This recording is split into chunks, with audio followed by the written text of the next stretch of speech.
ప్రభునందు ప్రియమైన దేవుని బిడ్డలారా, ప్రభువును రక్షకుడైన యేసయ్య నామములో మీ అందరికీ శుభవందనాలండి. మత్తయి రాసిన సువార్త 9వ అధ్యాయం 37వ వాక్యాన్ని చదువుకొని ఈ రోజు కొరకు మనము ప్రార్థన చేద్దాం. కోత విస్తారమే గాని పనివారు కొద్దిగా ఉన్నారు. ప్రియమైన దేవుని బిడ్డలారా, ప్రభు అయిన యేసయ్య దగ్గరకు అనేక మంది వచ్చారు దేవుని యొక్క సువార్తను వినడానికి. ప్రభు అయిన యేసయ్య వాళ్లపై జాలి కలిగి శిష్యులతో ఆయన మాట్లాడుతున్నాడు. కోత విస్తారము గాని పనివారు కొద్దిగానున్నారని. అంటే దేవుని తెలుసుకొనడానికి అనేక మంది దాహంగా ఉన్నారు, కానీ దేవుని యొక్క సువార్తను వాళ్లకు ప్రకటించడానికి కొద్ది మంది మాత్రమే ఉన్నారే. దేవుని బిడ్డలారా, ఈ వార్తను శిష్యులతో దేవుడు పంచుకున్నాడు, కానీ ఈనాటికి మనతో దేవుడు పంచుకొనుచున్నాడు ఈ వేద గ్రంథం ద్వారా. దేవుని బిడ్డలారా, అనేక మంది దేవుని తెలుసుకొనడానికి, దేవుని సువార్తను వినడానికి, అనేక మంది దేవుని గురించినటువంటి యొక్క సాక్ష్యాలను, అనేక మంది దేవుని గురించినటువంటి సువార్తలను వినడానికి దాహంగా ఉన్నారు, కానీ వాళ్లకు వెళ్ళి ప్రకటించడానికి ఎవరు లేదే. ఆ బాధ్యతను నీ దగ్గర, నా దగ్గర దేవుడు ఇచ్చి ఉన్నాడు. ఈనాటికి దేవుడు మీకు ఒక మంచి ఉద్యోగాన్ని ఇచ్చి ఉన్నాడంటే, మంచి కుటుంబ జీవితాన్ని ఇచ్చి ఉన్నాడంటే, మంచి ఒక వ్యాపారాన్ని ఇచ్చి ఉన్నాడంటే ఎందుకండి? మీరు ఆశీర్వాదంగా, సుఖంగా, సంతోషంగా ఉండడానికి మాత్రమే కాదు, మీరు దేవుని కొరకు సాక్ష్యంగా జీవించి అనేక మందికి మీ సాక్ష్యాల ద్వారా ఆయన సువార్తలను ప్రకటించడానికి. ప్రియమైన దేవుని బిడ్డలారా, ప్రభు అయిన యేసయ్య త్వరలో రాబోతున్నాడు. పరలోకానికి వెళ్ళడానికి ముందు ఆయన శిష్యులతో భారముతో ఒక వాక్యాన్ని పంచుకున్నాడు. మార్కు 16:15 వాక్యం, సర్వ సృష్టికి వెళ్ళి సువార్తను ప్రకటించుడి అన్నాడు. ప్రియమైన దేవుని బిడ్డలారా, ఈనాటికి సువార్తను ప్రకటించేటువంటి బాధ్యత మన పైన ఉన్నది.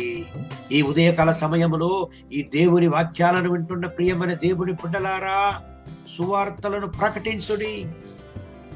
ఉద్యోగం చేయువారైనా, ఉద్యోగం చేయని వారైనా, చదివిన వారైనా, చదవని వాళ్ళైనా, ఎవరైనా సువార్తను ప్రకటించవచ్చు. దేవుని గురించినటువంటి సువార్తను పంచుకోనవచ్చు. ప్రియమైన దేవుని బిడ్డలారా, SMS ద్వారా దేవునికి సువార్తను పంచుకోవచ్చు. వాట్సాప్ మెసేజ్ ద్వారా దేవుని యొక్క సువార్తను ప్రకటించవచ్చు. ఫేస్బుక్, పబ్లిక్ మీడియా ద్వారా దేవుని యొక్క సువార్తను పంచుకోవచ్చు. ప్రియమైన దేవుని బిడ్డలారా, ఆనాటికి ప్రభు అయిన యేసయ్య దగ్గరకు వేళ్ల కొలది ప్రజలు వచ్చారు. వాళ్ళని చూసే దేవుడు మాట్లాడాడు, వాళ్ళని గురించే దేవుడు మాట్లాడాడు. కోత విస్తారముగానున్నది, పనివారు కొద్దిగానున్నారని.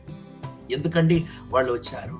మనసులో సమాధానం లేదు, విడుదల లేదు, జీవితంలో ఒక సుఖము లేదు, శాంతి లేదు.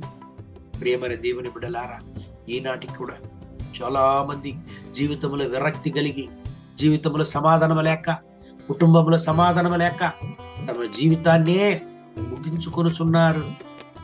అనేక మంది ఆత్మహత్యకు వెళ్ళిపోతున్నారు. కారణం, వాళ్ళ యొక్క జీవితం యొక్క గమ్యం వాళ్ళకు తెలియడం లేదు. వాళ్ళందరికీ మనం సువార్తను ప్రకటిద్దామా?